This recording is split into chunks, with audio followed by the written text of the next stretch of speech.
Penipuan transaksi atas talian bukan perkara yang baru. Ini terjadi apabila baki akaun bank lesap tanpa disedari atau duit berkurangan di akaun beli belah atas talian. Pastinya membimbangkan. Lebih ketara apabila teknologi diguna pakai dalam operasi penjualan produk dan perkhidmatan perbankan. Antara modus operandi skam online banking ialah pembayaran yang memerlukan pengesahan nombor OTP dan TAC untuk membuat pembayaran. Perkara ini merupakan perangkap yang dibuat untuk mencuri duit di dalam akaun peribadi.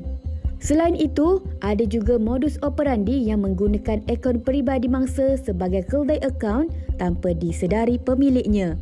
Antara faktor yang menyumbang kepada hilangnya duit seperti menggunakan Wi-Fi awam kerana boleh diakses secara meluas. Penggodam boleh memantau atau mencuri maklumat sulit yang dihantar melalui Wi-Fi awam pada peranti kepada pihak lain tanpa kebenaran. Baru-baru ini juga pelakon Dinas Mokhtar kehilangan wang berjumlah hampir RM30,000 selepas dikeluarkan dari akaun bank peribadi tanpa pengetahuannya menerusi 11 transaksi pada 8 hingga 12 Januari lalu. Perkara ini pasti merungsingkan buat sesiapa sahaja kerana akaun bank satu perkara yang utama. Jadi, apakah kesudahannya? Adakah patut mengeluarkan wang tunai yang banyak untuk keselamatan duit di akaun bank? Terima kasih kerana masih bersama kami di MHI. Pelbagai tipu helah oleh mereka yang tidak bertanggungjawab daripada Wi-Fi awam yang mungkin dapat mencuri kata laluan anda, kepada link ataupun apa yang dihantar melalui aplikasi seperti WhatsApp dan sebagainya. Kita tekan sekali saja, lesap duit kita. Betul, padahal kita tak tahu apa-apa. Kata kita bukanlah naif tapi berniat baik, tidak melakukan apa-apa dekat orang lain, tapi mungkin anda juga boleh jadi mangsa. Jadi sebab itu dalam hari ini apa yang kami kongsikan tadi, sedikit perkongsian tadi iaitu tentang perangkap mangsa online banking. Betul. Dan kalau kita boleh spesifikkan, nak cerita tentang keldai akaun lah. Apa kata undang-undang? Kita bersama dengan Siti Hajar Aisyah Muhammad Fauzi. Terima kasih kerana sudi berkongsi pengalaman Puan bersama dengan kita dan juga penonton. Dan kita bersama Datuk Nazim Johan, Tok Ki kita dari Persatuan Pengguna Islam Malaysia. Terima kasih Tok Ki. Tok Ki mesti dah terbakar kalau nak cerita pasal macam ni kan. Tapi kita akan cerita daripada tiga sudut perspektif yang berbeza. Kita juga bersama dengan seorang mangsa yang sudi berkongsi kisah bersama kita. Ya, kita bersama dengan Puan Diana Muhammad. Puan Diana yang berada di talian sana. Assalamualaikum Puan. Waalaikumsalam warahmatullahi. Alhamdulillah. Terima kasih sebab sudi luangkan masa bersama kami dan juga sudi kongsi bercerita dengan kami tentang apa yang berlaku sebenarnya. Dan mungkin Puan Diana boleh kongsikan sedikit sebenarnya secara ringkas apa yang terjadi sebenarnya, bagaimana boleh menjadi mangsa terhadap skam ini. Saya asalnya tak tahu apa-apa, tiba-tiba bank call bagi tahu yang akaun saya diblok dan minta saya ke bank. So saya pergi bank, bank bagi tahu ada transaksi yang mencurigakan melalui akaun saya. Berapa amount dia tu? Apa dia? Jumlah dia yang RM28,000. RM28,000. Dan Sebanyak 16 kali yang ditipu tu memasukkan. Okey, jadi akaun Puan digunakan sebagai akaun keldai dan Puan tidak tahu akan kemasukan duit ini. Ya betul, saya tak gunakan akaun tu selama 2 tahun lebih kurang, masa COVID last saya guna. Lepas tu tak guna langsung, tiba-tiba bank call bagi tahu ada transaksi yang mencurigakan. Pelik ya macam mana dah 2 tahun tak digunakan, tiba-tiba butirannya boleh dibocor pula. Adakah Puan mungkin boleh kenal pasti macam mana butiran tu dapat dibocorkan? Saya pun tak tahu macam mana. So saya buat report polis sebab saya rasa macam saya teraniaya lah. Saya rasa macam tiba-tiba kenapa saya ni kan tiba-tiba akaun tu digunakan. Lepas tu lepas buat report tu, tiba-tiba polis lain pula call. Polis call bagi tahu yang saya is dikatakan scammer, dicas atas tuduhan 420 Seksyen Kanun Kesiasaan. Tapi bila dia siasat, sebab saya tak tahu apa, dia tukar kepada 29/1 atas kecuaian. Tapi saya masih lagi tak tahu juga. Sebab dia kata kecuaian identiti kita dibuka ataupun diketahui oleh orang lain. Baik, kiranya daripada menjadi seorang mangsa tapi dituduh menjadi seorang yang cuai kerana akaun anda mungkin dibocor ataupun diberikan infonya kepada orang lain. Seperti itulah ya. Kalau kita betul. Apa yang kita fahami, mesti awak lagi tambah terkejut. Betul? Jadi, mungkin saya nak tanya pula apakah tindakan puan seterusnya? Adakah puan akan dihadapkan ke muka pengadilan, akan pergi ke mahkamah atau mungkin kena bayar denda? Apa tindakan seterusnya? Betul. Saya dihadapkan ke mahkamah beberapa minggu yang lepas atas tuduhan 29/1 dan didenda maksimum RM1,000. Tapi itu akta kesalahan kecil lah. Setelah digubal semula oleh pendakwa raya ya. Tapi kalau katakan satu kali transaksi je RM28,000 masuk ke dalam akaun. Katakan ada lagi amount yang masuk ke dalam akaun anda. Adakah anda akan didakwa di atas setiap transaksi? Tak, dia masa yang saya kena yang first tu, 28,000 tu dia masuk 18 kali. 18 kali. Maknanya ada 18 pertuduhan. Saya jadi pelik sebab orang yang ditipu tu dah ditipu sekali, kenapa masuk lagi sampai 18 kali? Itu juga sebenarnya satu isu yang kita bincangkan. Betul. Jadi terima kasih. Lepas tu ada lagi satu kes yang saya sedang hadap juga, 21,000, 8 kali dia masuk. Itu dia kata pihak polis kata dia pelaburan. Astaghfirullahalazim. Ini di akaun tak ada kena-mengena dengan akaun ataupun sesuatu yang berbeza? Satu akaun yang sama dimasukkan juga yang sama juga macam tu juga.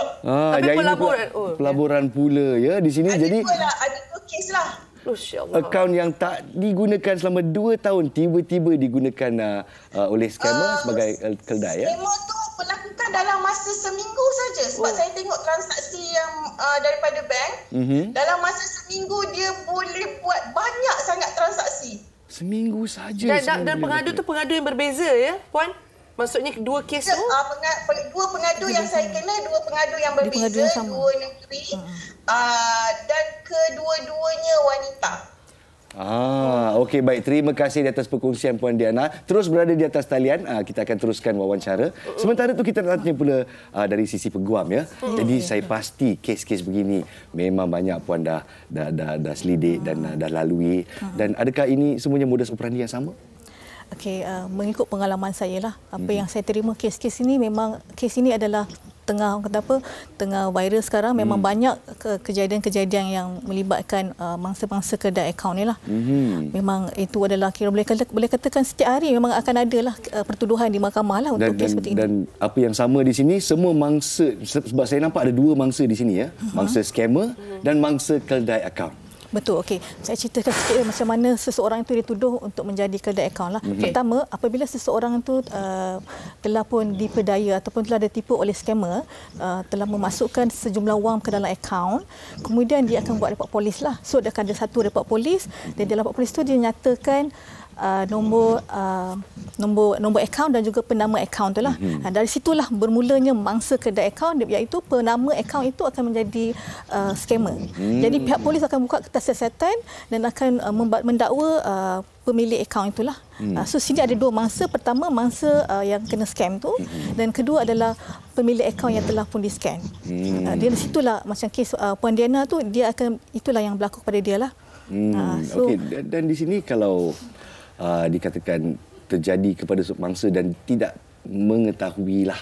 Jadi kalau dia buat laporan polis, adakah beliau terselamat? Dia nampak terus dia buat laporan polis. Okey, itulah sekarang yang menjadi permasalahan yang saya ada bincang dengan Tok Ki sebelum ni. Sebenarnya peruntukan undang-undang kita sangat sangat strict lah. Maksudnya kalau seseorang itu didapati mempunyai masalah dari segi akaun dia tidak dapat memberi penjelasan macam mana duit itu boleh masuk ke dalam akaun dia, dia akan dikenakan pertuduhan di bawah Seksyen 29 Akta Kesalahan Kecil lah.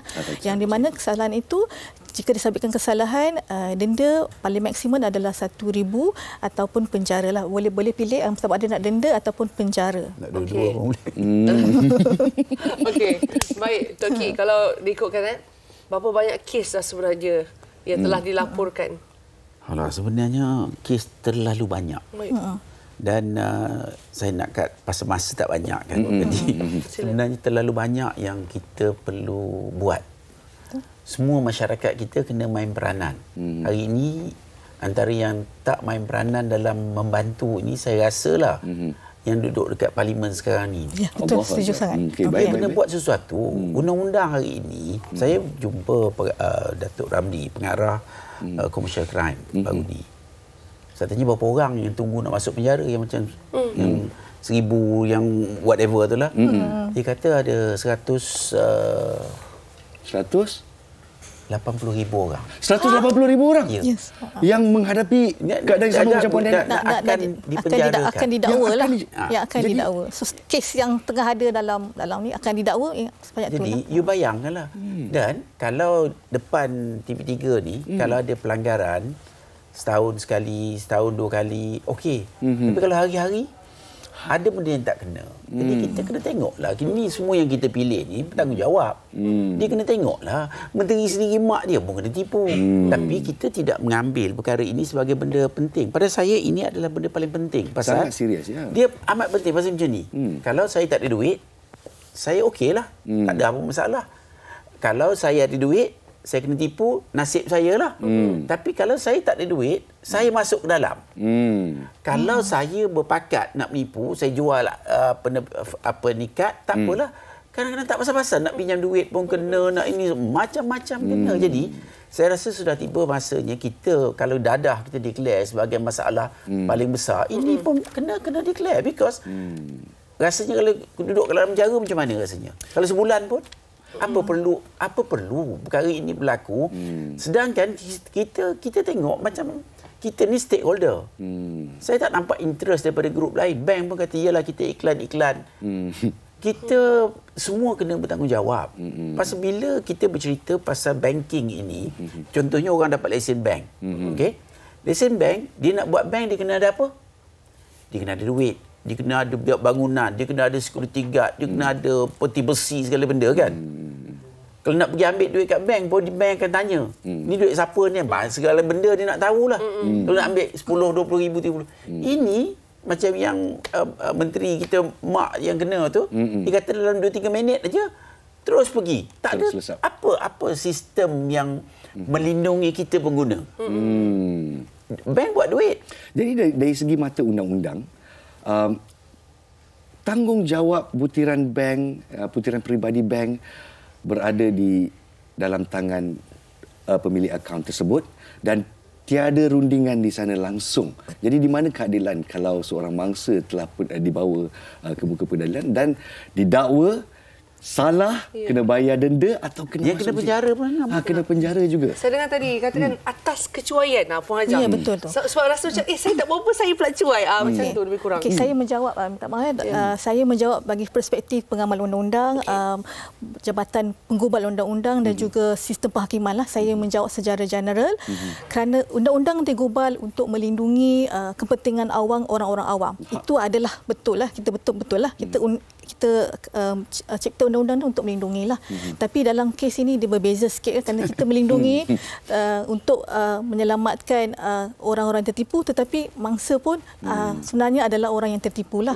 Cuma saya bercakap perspektif ini mungkin itulah cakap Datuk Tok Ki, mungkin kita nak ubah kata-kata frasa dalam perundangan kita untuk memberi exception kepada mangsa-mangsa kedai akaun. Sekarang ni memang tak ada. Dalam akta kita memang straightforward. Sekiranya kita telah melakukan kecuaian kerana kita tidak menjaga kita punya privacy kita, kena telah pun menyebabkan berlakunya transaksi haram dalam akaun bank kita memang akan didakwa lah. Itu adalah undang-undang yang nyata, dan apa yang pihak saya sebagai seorang peguam, saya akan nasihat anak guam saya, sama ada kalau kamu nak bicara, kamu nak kena turun naik mahkamah selama bertahun-tahun, ataupun kamu buat pengakuan bersalah, kalau ada duit kita buat denda, kita akan minta pengurangan lah.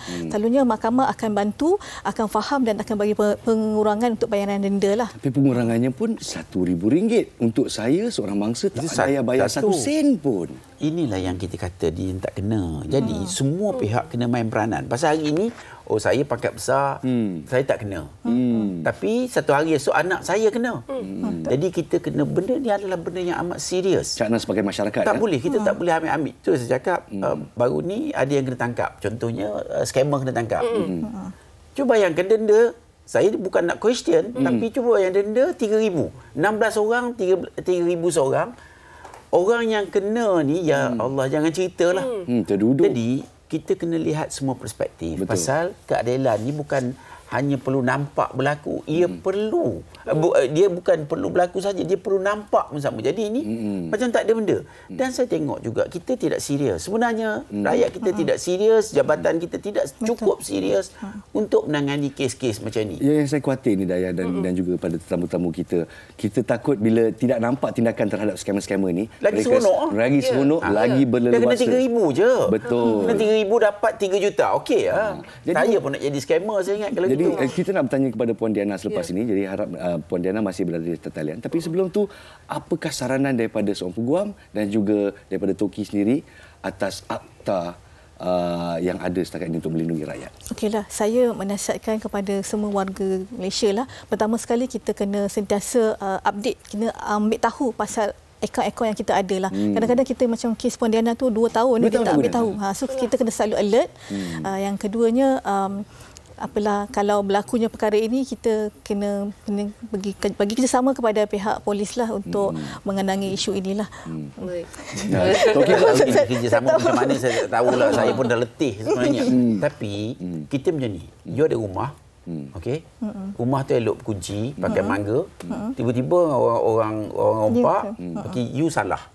Jadi seronok itulah dia. Jadi ini kena diubah. Kita punya mentaliti kena ubah. Pasal kita bercerita pasal kebenaran. Kita bercerita pasal keadilan. Ini tak apa, kau mengaku je. Pasal senang. Kalau tak proses tu panjang. Dan betul yang mengaku sekarang ini, yang begitu ramai ni, apa nak jadi? 180,000 lebih. Yang nak bekerja pun, nak jadi security guard pun tak boleh. Betul. Habis nak buat apa? Jadi dia elok jadi scammer. Allahuakbar. Minta tolak bala. Okey, kepada Puan Diana yang ada di atas talian pun mestilah susah hati ya. Jadi mungkin nasihat Puan Diana kepada penonton-penonton kita untuk menjaga data sendiri dan sebagainya. Apakah nasihat Puan Diana untuk penonton kita? Okey, bagi saya lah, bila saya dah kena 2 tahun saya tinggalkan akaun tu, jadi saya alert lah dengan semua akaun yang masih lagi ada dengan saya. Lepas tu yang macam yang di scam tu, sekali sekali dah kena, kenapa ulang lagi, ditipu dan dia akan jadi scammer pandai. Pandai. Dia jual cukup cantik. Oh, ni nak dapat lebih lagi. So saya rasa macam kenapa biar lagi diri tu ditipu. Dan dah macam jatuh di tipe tangga pula ya. Jadi so, itu saya rasa macam semua pihak, betul lah kata PPI pun, semua masyarakat kena ambil tahu tentang scammer ni. Kalau tak kita sendiri yang betulkan, tak berapa dengar sangat ya. Mungkin kita ada masalah audio di sini. Masalah audio sedikit. Tapi apapun kita caknakan penerangan daripada Puan Diana supaya masyarakat terus menjaga butiran pribadi mereka. Okey. Dan sebenarnya kalau kita nak cakapkan tentang perkara ni, banyak sebenarnya cabang-cabangnya. Tadi kalau ditanyakan tak tahu kenapa bagi, itu pun boleh jadi topik juga. Bagaimana berlaku. Tapi kan kita nak tanya juga daripada dari segi guaman jugalah ya. Prosesnya sangat panjang dan sukar. Ya, sangat sukar dan panjang. Sebagai seorang peguam, ya. Jadi bagaimana nak mengatasi atau memberikan kemudahan kepada mangsa-mangsa yang bukannya skamer ni? Seperti Puan sebentar tadi. Seperti mana yang kita cakap lah, undang-undang kita selalu strict. So kita tak ada pilihan lah. Sama ada kita membayar denda ataupun penjara lah. Kalau kita nak bicara, mungkin kita boleh menang, tetapi kita perlu harus mengharungi naik turun mahkamah bertahun-tahun, dan kita pun mungkin nak move on, nak lepaskan kes ni dan nak teruskan hidup. Jadi itulah pilihan yang ada lah buat masa ni. Minta wakil-wakil rakyat ni sekarang dekat parlimen dia kena betulkan ni tanggungjawab dia. Kita ni rakyat mengundi kan. Jadi kenalah tolong kita bantu bersungguh-sungguh. Kita tak nak lip service ni enough lah. Kita tak lalu dengar dah. Dah tak lalu dengar tak lalu dah. Mungkin kalau kita dengar 180 lebih kes yang akan didakwa, bukan masih tengah dibicarakan, dah didakwa. Menunggu masa. Menunggu masa. Ya. Ini yang dilaporkan dan juga dah menunggu masa. Bayangkan betapa berapa ramai lagi. Ya, saya percaya yang tak nak ke depan ataupun malas fikir dan sebagainya. Dan macam mana perkara ini harus diubah? Jadi ini persoalan kami ni terapung sebenarnya. Ya, untuk saya kena ambil angka giliran lah, sebab seorang masuk J sebulan ada 180,000 orang, kita kena ambil angka giliran. Sikit lagi. Ini mahkamah pun saya nak minta perhatian jugalah. Bila penjara, masuklah, ada yang masuk sebulan. Pasal duit tak ada, nak bayar denda. Okey, masuk yang ada buat level lah 2 bulan. Kenapa tak gunakan akta khidmat wajib?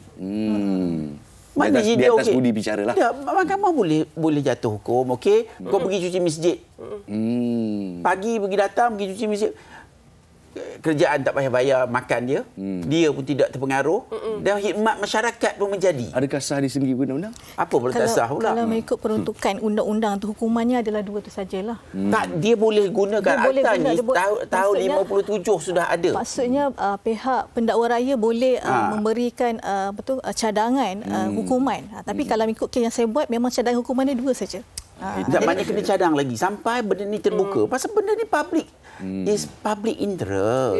Cuba bayangkan kita tak pasal-pasal, duit tak ada, masuk kat dalam. Nak bekerja pun tak boleh. Jadi nak jadi apa? Jadi sebagai seorang rakyat yang kiranya melakukan tanggungjawab dengan baik, tiba-tiba menjadi mangsa dan boleh jatuhkan hukuman, itu tak adil. Tak adil. Memang tak adil. Saya nak wakil rakyat tolong dengar. Semua agensi-agensi berkaitan tolong bagi perhatian pasal kita buat tak betul, akan datang kepada kita benda tu. Tepat sekali. Jadi kita sebagai pengamal media juga melakukan tanggungjawab untuk kena bagi masa panjang sikit. Kita dan kita juga canangkan isu ini di luar sana. Jadi kepada penonton-penonton yang mungkin ada cerita untuk dikongsi, dan kita boleh kongsikan di laman-laman sosial kita supaya rakyat lebih cakna untuk menjaga tanggungjawab mereka untuk menjaga data sendiri, kerana kalau tidak anda yang dimasukkan ke penjara. Dan juga gunakan kuasa sosial media untuk memberi tekanan supaya isu ini diangkat dan dapat penyelesaian untuk semua mangsa-mangsa, ataupun saya minta tolong janganlah jadi mangsa. Kita takut kan? Betul. Jadi kita ucapkan saudara-saudara kita mak saudara. Betul. Jadi pertama sekali kepada Puan Diana yang begitu berani untuk tampil ke hadapan untuk berkongsi kisah. Terima kasih Puan Diana di atas talian. Semoga dipermudahkan urusan. Kami berdoa untuk anda supaya lancarlah semua pendakwaan-pendakwaan di sana. Juga terima kasih kepada peguam kita Puan Siti Hajar Aisyah Muhammad Fauzi dan Tok K. Sentiasa kita hargai buah fikiran daripada Persatuan Pengguna Islam Malaysia. Terima kasih. Ya, betul. Terima kasih. Okey, jadi saya dengan Nas, kita berpeluh sejuk dah ni. Sebab dia jadi risau. Macam tiba-tiba takut jadi mangsa, tak nak. Terus saya buka akaun saya sekarang. Tak ada masuk. Dan kalau masuk pun, kalau kita buat laporan polis pun, mungkin kita masih tetap akan didakwa. Jadi, caknalah akan privasi anda. Kita berehat seketika di MHI dan kita kembali bersama dengan Dayah Bakar. Selepas ini.